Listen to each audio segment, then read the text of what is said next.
A scheme designed to compensate farmers for animal loss to TB is simply not fit for purpose. The market value caps are totally out of step with the real world, and farmers have been left thousands of euros out of pocket. You have publicly stated you're monitoring and reviewing these caps. A review without an end date provides farmers with no commitment. When will your review be completed, and can we expect these caps to be increased? Thanks, Deputy Cooney, for raising this important point. In the bovine TB plan is something we discussed a lot in this House, both this year and last year, because bovine TB is an ongoing challenge, as you're well aware, for your farmers in Clare as well as all over the country. And I'm acutely aware of the emotional and financial impacts that bovine TB has on farmers, their families and on rural Ireland. And that's why my absolute determination is to drive down the amount of farm families that are impacted by this. And that have to experience the awful trauma of having a reactor and having a locked-up herd. So, you know, I secured an increased budget allocation of €85 million for bovine TB in budget 2026, providing a total budget of €157 million for this year. I'm confident this increased budget will allow my revamped bovine TB programme to focus on tackling disease levels through the implementation of the measures laid out in my new bovine TB action plan. And it will support and enable farm families who are currently dealing with the stress of a TB outbreak to navigate a way out of TB restriction and to protect those herds that are currently free from TB from the stress of a TB outbreak in the future.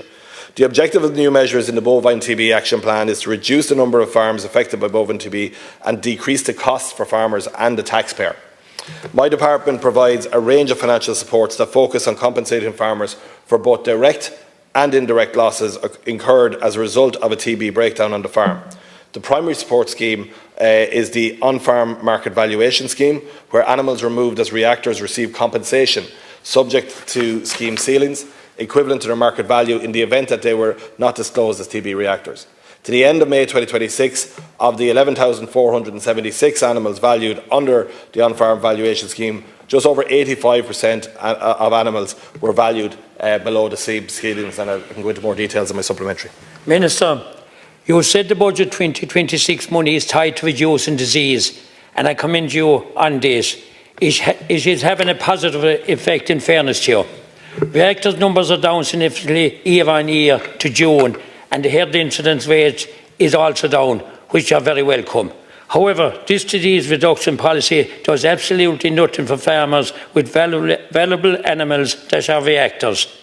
Minister, you can clearly accept there's a problem within the scheme. The farmers I represent are already carrying a heavy burden. Asking them to accept compensation based on valuation that are years out of date is neither fair nor sustainable. Engagement with farmers and organisations is fine, but the talking must stop and a decision must be made. What farmers need now is clarity and something concrete that they can take to the bank, not an endless review. Again, thanks, Deputy Cooney. In addition to the compensation package for eligible reactor animals that are removed during the TB breakdown, my department operates 3 supplementary schemes that assist farmers with the indirect losses incurred as a result of TB breakdown on their farm, including the Income Supplement Scheme, the Depopulation Grant Scheme and the Hardship Grant Scheme.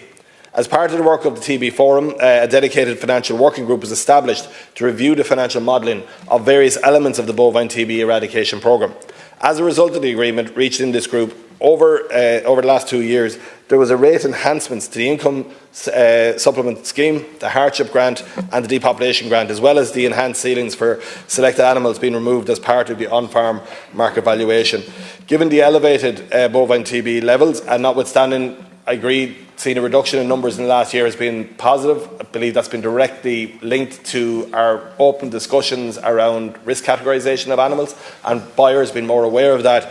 The fact is, we know that we're going to see an increase in bovine levels, so we can't be complacent on that. The focus at present is on reducing the levels of disease, which will reduce the very significant impact of bovine TB on Irish farm families and also reduce the overall cost of the programme. Thank you. Deputy.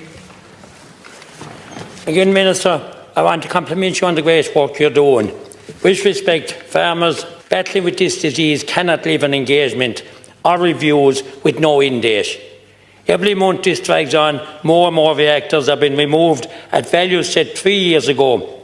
while cattle prices continue to climb, which is good to see. The scheme also has a large negative impact on the farmers who are producing the best animals. Minister, I'm asking you two things here today. Consider a modest allocation now to increase the cap from your existing budget to demonstrate to farmers you have been listening to them.